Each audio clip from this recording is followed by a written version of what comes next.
Aquí comienza Historias del Peronismo.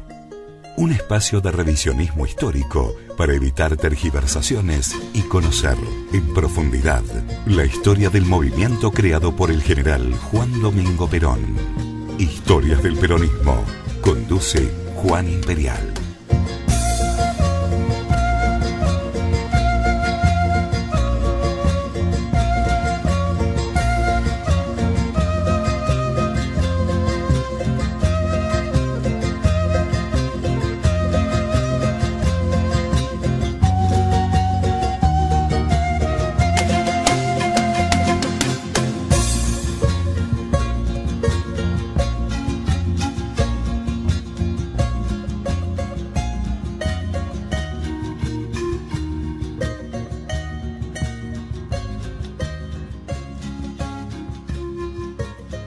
¿Qué tal? ¿Cómo le va? Muy buenas noches. Ya han pasado algunos minutos de las 21 en todo el país y estamos arrancando la emisión número 12 de Historias del Peronismo por Radio 4 de Junio, que transmite para todo el país y el mundo a través de internet en www.radio4dejunio.com y por cadena imperial de emisoras en gran parte del país.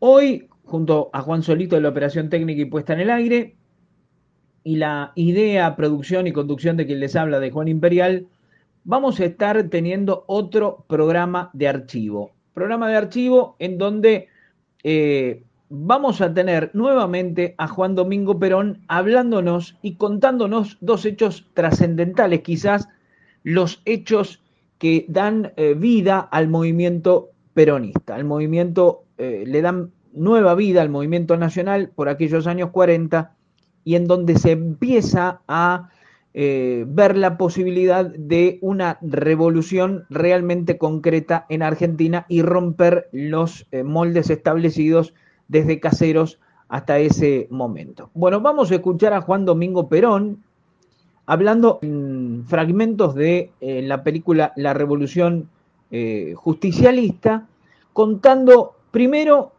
lo que tiene que ver con la revolución del 1943, del 4 de junio de 1943. Cómo se llevó a cabo, cómo se fue gestando, bueno, en fin. Perón nos cuenta cómo se fue dando desde su vuelta de Europa, viaje de estudio y de, como podríamos decir, de rescate de información de lo que estaba sucediendo en el viejo continente. Lo habían mandado ahí a Perón. Bueno, Perón tuvo la suerte de poder presenciar en primera persona el inicio o el desarrollo de la Segunda Guerra Mundial y también el problema de la Guerra Civil Española. Bueno, lo vio muy de cerca Perón, lo tuvo ahí a todos los acontecimientos y pudo ir estudiando detalladamente lo que pasaba en Europa.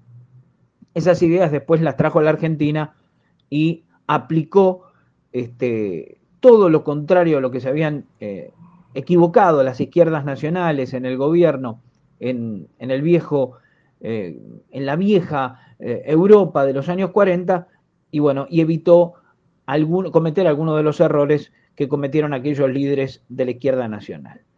Bien, y después va a contar cómo se dio, una vez sucedía la Revolución del 43, cómo se llegó al 17 de octubre de 1945, detalladamente en un audio que va a abarcar el largo de nuestro programa habitual de media hora, pero que allí se conoce puntual y detalladamente cómo se fueron dando los acontecimientos que terminaron por hacer parir al movimiento popular más grande de Hispanoamérica y fundamentalmente a la única doctrina que queda en pie masiva y mayoritariamente en el mundo. Porque, como decíamos antes, las izquierdas nacionales europeas de los años 40, 30 y 40, estamos hablando del nacionalsocialismo o el fascismo o el nacionalbolcheviquismo, sucumbieron, pisados por la historia, por los errores que cometieron sus líderes al ejecutar y al ostentar el poder.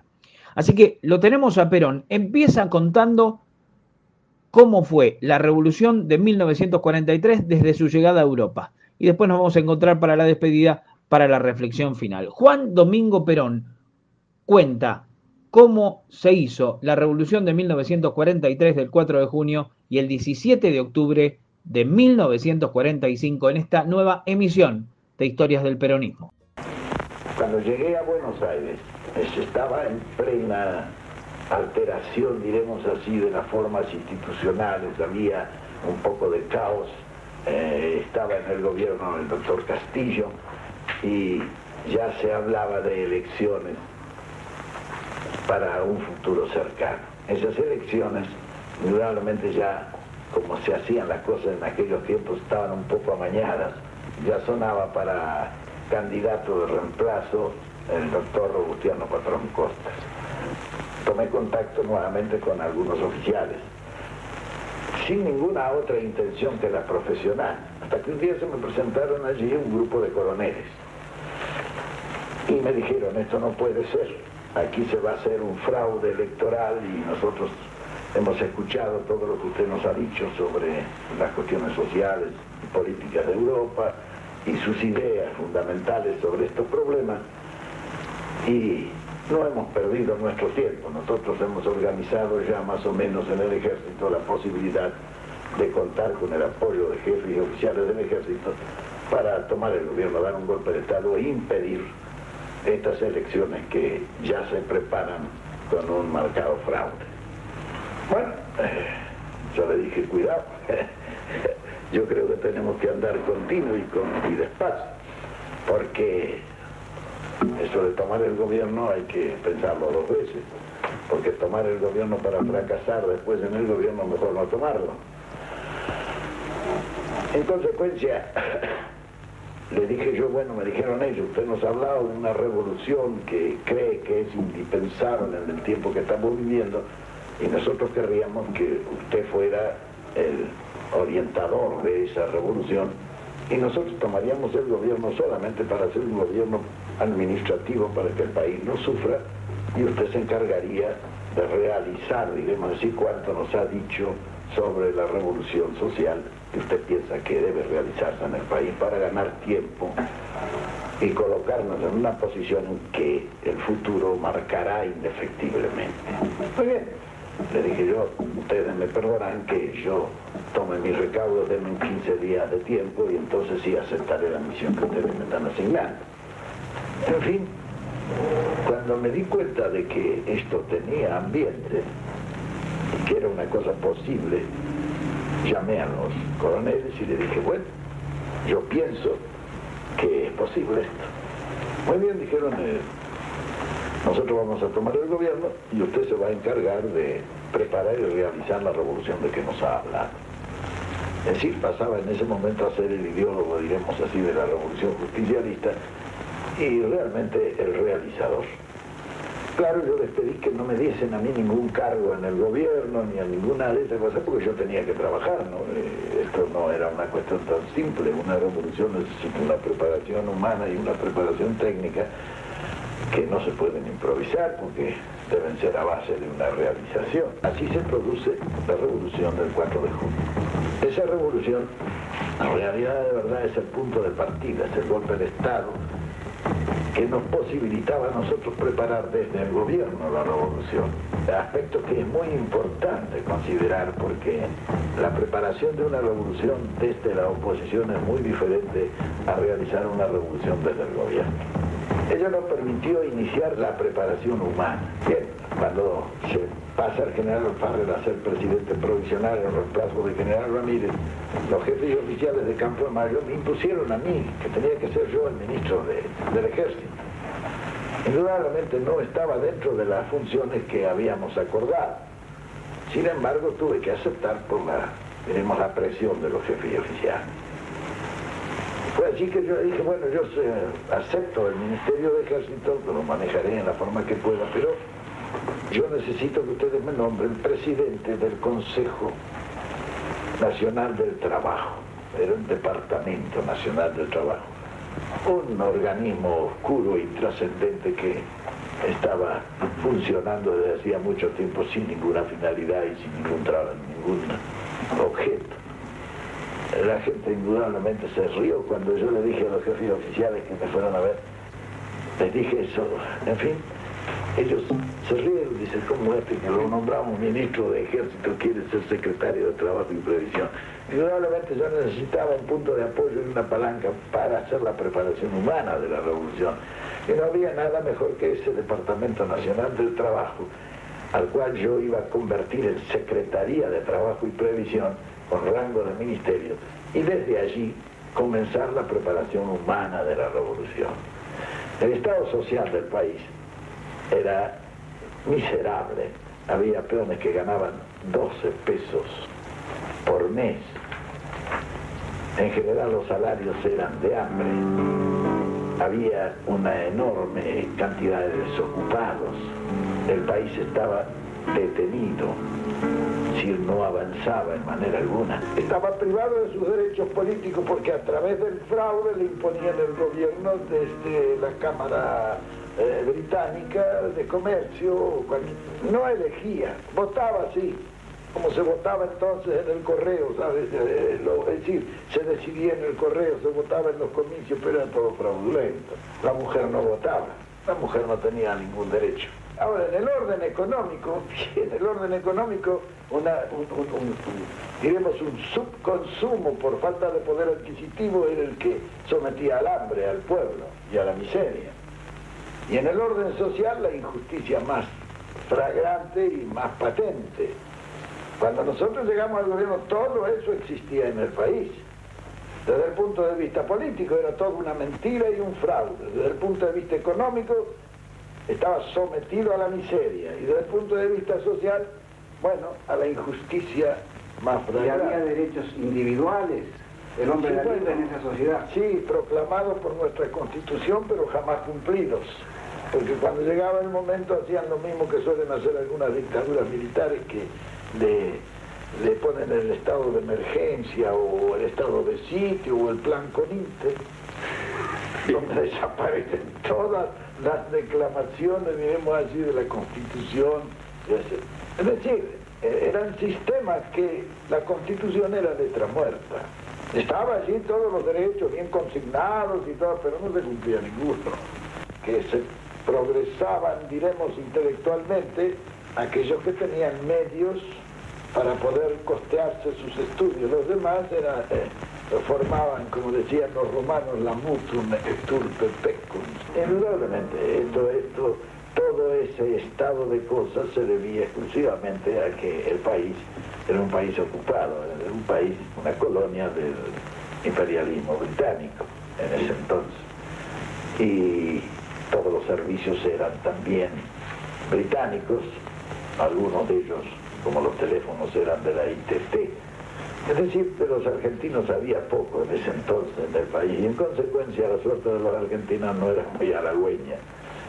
Indudablemente todo eso disponía para hacer un cambio en eso, ¿no? Pero las revoluciones las realiza un ideólogo y realizador y 100.000 predicadores. Esa era la preparación humana que nosotros debíamos realizar desde Trabajo y Previsión. Fue así que llegamos a Trabajo y Previsión y comenzamos a trabajar en eso. Hablábamos a la gente a medida que iba llegando, especialmente a la clase trabajadora, que indudablemente nos veía a nosotros con cierta desconfianza. Imagínense un coronel que caía allí del cielo, no era lo más propicio para que le hicieran caso y le creyeran, con la experiencia que el pueblo tenía de la acción de los militares. Bien, nosotros fuimos persuadiendo a la gente, hicimos un trabajo de preparación humana de la revolución, hasta el momento en que yo, ya hecha la prédica, formado los 100.000 predicadores que necesitábamos, que se extendieron por todo el país y comenzaron la predicación, yo llamé a los dirigentes encargados de esta prédica y a los jefes de los grupos de predicadores, y le dije, bueno, llevamos 6 meses de trabajo en esto, creo que ha dado resultado, pues yo lo noto un poco en la calle, ya el acercamiento de la gente, etc. Consecuencia, vamos a poner una prueba a esto. Si ese acto que programamos me reunía 100.000 personas, para mí era suficiente, dado el estado, diremos así, de la población, que no era muy entusiasta para asistir a actos, etc. Bueno, eso era para mí la demostración que yo necesitaba para ver si toda la predicación que veníamos realizando desde hacía 6 meses tenía un efecto positivo en el pueblo, que es donde se prepara, diremos así, la revolución. La revolución es un hecho humano, hecho por los hombres, para los hombres, de manera que quizá lo más fundamental de una revolución es preparar la revolución en la mente y en el corazón de los hombres. Bueno, esa concentración dio más o menos unos 250.000, calculados por la policía, que en estos actos suele calcular, o tiene la propensión de calcular corto. Bien, cuando yo tuve esa comprobación, ya no tenía nada que esperar. Llamé a los jefes de equipo de prédica y les dije, bueno, señores, ahora les toca a ustedes seguir con esto. Y yo pasé a fundar enseguida el Consejo Nacional de Posguerra, que era el organismo que debía encargarse de la preparación técnica de la revolución. Ese Consejo Nacional se llamó de posguerra porque en él estudiábamos cómo íbamos a hacer para que no nos hicieran pagar la Segunda Guerra como nos habían hecho pagar la Primera. Allí se estudió perfectamente bien la situación en el orden, especialmente en el orden económico, y se estudió también todas las implicancias que de alguna manera confluyeran a la realización de una verdadera revolución que cambiase no solamente estructuras, sino también modos de pensar y sentir en el pueblo. Ese Consejo Nacional de Posguerra comenzó por formar un cuerpo de concepción de la revolución. Ese cuerpo de concepción de la revolución fue formado con hombres de distintas proveniencias, especialmente empresarios, políticos, técnicos, tecnócratas, algunos dirigentes obreros, dirigentes de otro orden dentro de la comunidad. Y reunimos más o menos un número en redondo de 100 personas, que después se fue eliminando durante el trabajo. Nos quedamos, diremos así, con el mejor acopio de materia gris que en el momento se podía disponer.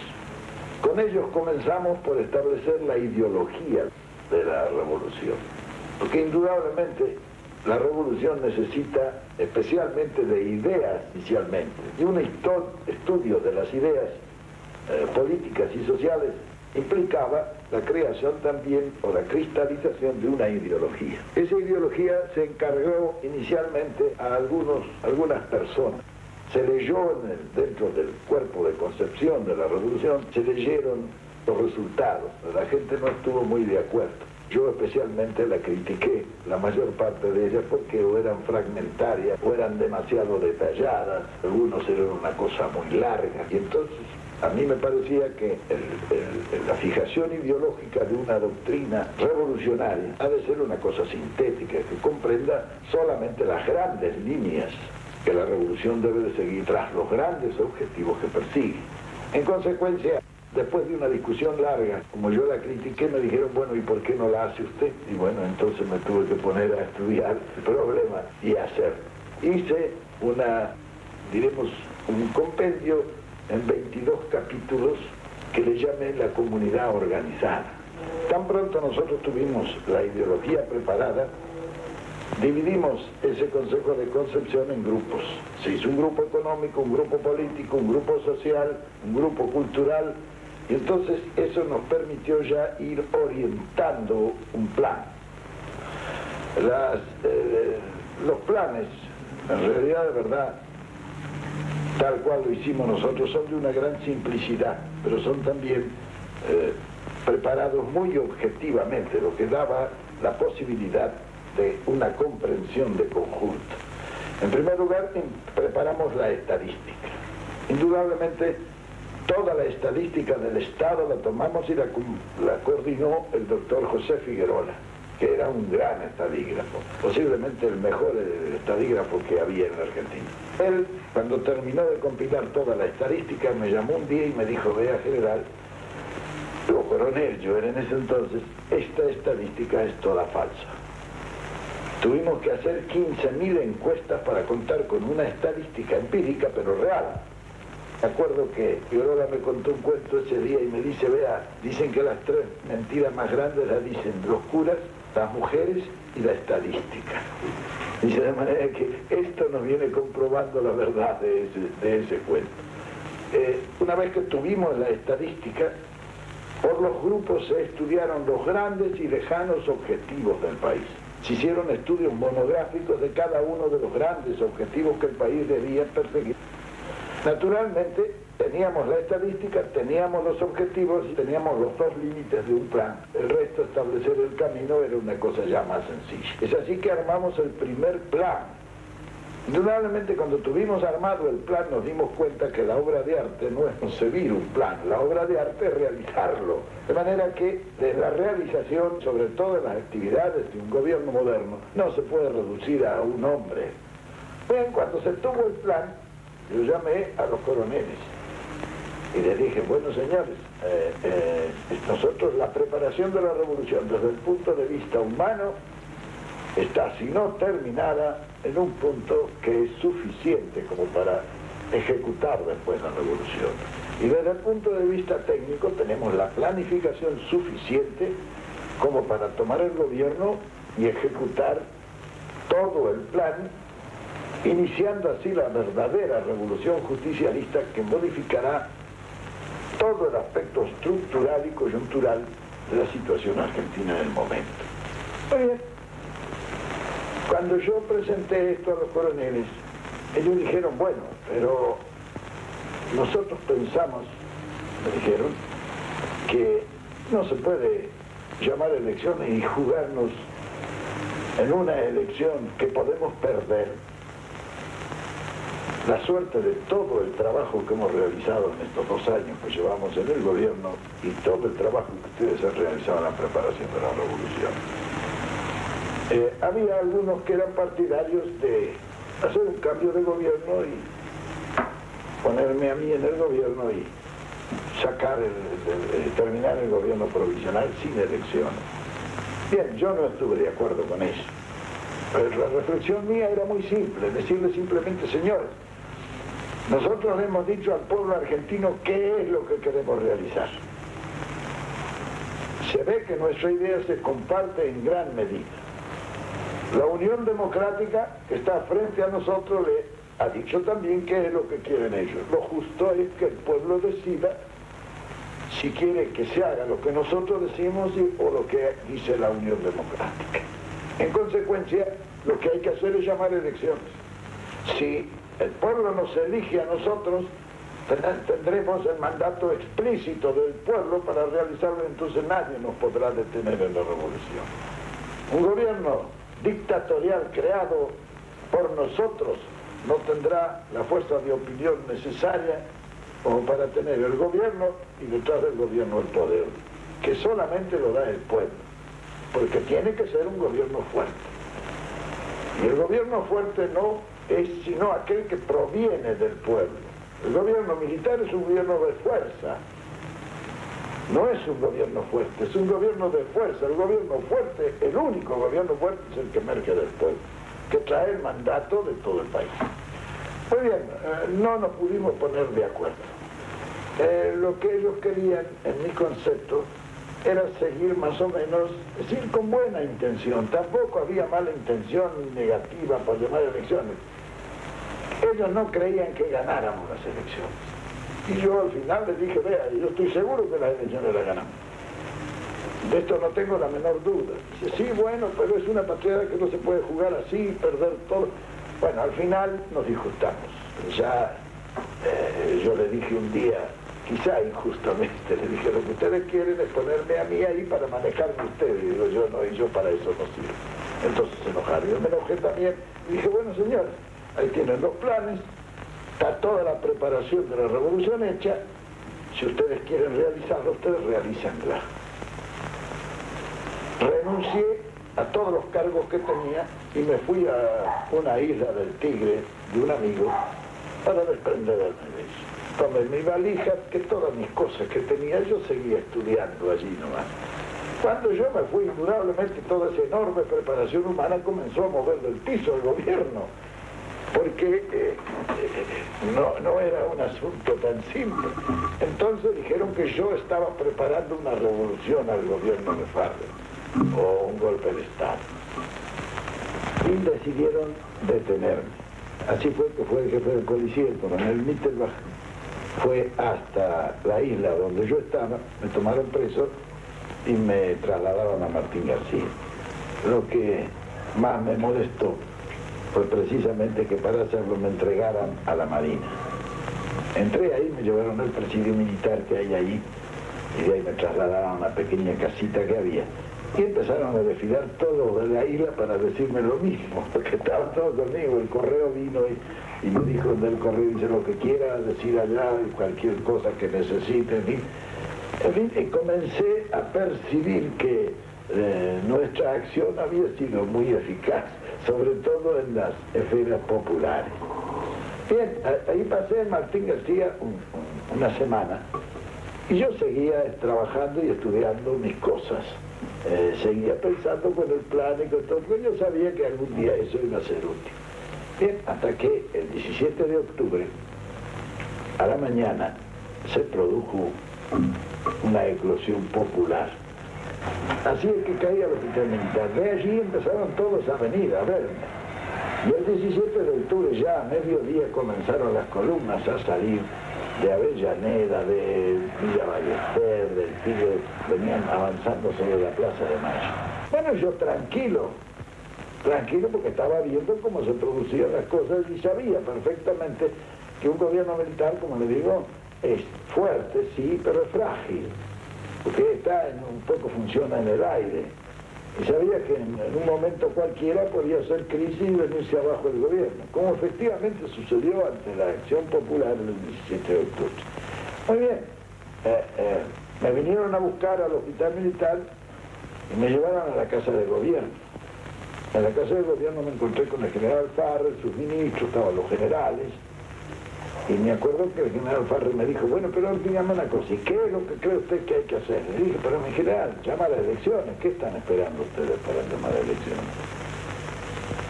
Yo creo que ya el gobierno provisional ha cumplido perfectamente con su misión, se ha preparado ya toda una acción futura y se le ha enterado al pueblo qué es lo que nosotros queremos hacer.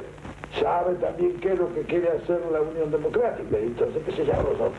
Si los eligen a la Unión Democrática, allá ellos, el pueblo se habrá, diremos, buscado su propio destino. Y si nos eligen a nosotros, bueno, tendremos la fuerza de realizar lo que venimos pensando. El general Farrell estuvo totalmente de acuerdo conmigo, y entonces él nomás allí me dijo, bueno, perfectamente, llamamos a elecciones. Llamamos, dice, miró así un poco al costado, dijo, llamamos en 3 meses. Uno de atrás le dijo, no, los padrones, que sé, bueno, ¿cuánto? Dijo esto, 6 meses. En 6 meses hay elecciones, dijo Farrell. Yo me paré y le dije, bueno, mi general, palabra de honor, nos dimos la mano. Y, bueno, le digo, me voy. Entonces dijo, déjese de embromar, venga, estos locos nos van a quemar la casa de gobierno, salga al balcón y háblele para que se vaya. Bueno, efectivamente, salí al balcón. Cuando llegué al balcón, sin con todo el ajetreo del día, yo ni sabía lo que les iba a decir había como 1 millón de personas en la plaza, frente a la casa de gobierno. Y entonces les pedí que cantaran el himno, ¿sabes? Para armonizar un poco el discurso, para pensar lo que les iba a decir. Mientras ellos cantaban, yo armé mi discurso. El himno argentino es bastante largo, no dio suficiente tiempo como para armar el discurso. Y entonces les hablé. Bueno, ella era el número 1 de los predicadores. Ella se movía, era una persona de una gran actividad y sobre todo de un sentido profundo de la revolución. Ella se había metido con cuerpo y alma en ella. Ella salió a la calle, recuerdo, le pegaron en la calle, tuvo una cantidad de incidentes, que siguió adelante. Los dos, diremos así, los sobresalientes de ellos fueron Mercante y ella. Claro que contaban con toda la gente que teníamos nosotros en trabajo y previsión y en el pueblo que estábamos distribuidos. Bueno, hasta aquí Juan Domingo Perón, que nos contaba cómo se dio, cómo se hizo, cómo se llevó a cabo esta revolución del 4 de junio de 1943, recordamos que derrocó al presidente por entonces Castillo y evitó la llegada de Robustiano Patrón Costa, que iba a ser puesto prácticamente a dedo en elecciones fraudulentas. ¿Cómo estaba socialmente el país? Bueno, era una joya de la corona británica, y la revolución de 1943 evitó ese proceso y también sorteando la posibilidad de lastimar a la nación, puso un poco de orden y empezó una revolución que luego se iba a concretar posterior a 1946, puntualmente en febrero, cuando las elecciones proclaman a Juan Domingo Perón como el ganador de esa contienda electoral y empieza a desarrollarse esa revolución. Y por supuesto también nos contó cómo se dio el 17 de octubre, sus charlas con los generales, sus charlas con los coroneles, ese desencuentro que tuvieron en cómo continuar con esa revolución, y entonces su detención en la isla Martín García y posteriormente la revolución en paz argentina, que terminó liberando a Juan Domingo Perón de su presidio y proclamándolo prácticamente ahí como el nuevo presidente de los argentinos. Hasta aquí, Historias del Peronismo, emisión número 12. Nos vamos a encontrar la semana que viene, el próximo viernes, desde las 21, como siempre, por Radio 4 de Junio y por Cadena Imperial de Emisoras. Los invitamos a seguir escribiéndonos durante la semana en nuestra página Facebook, Historias del Peronismo.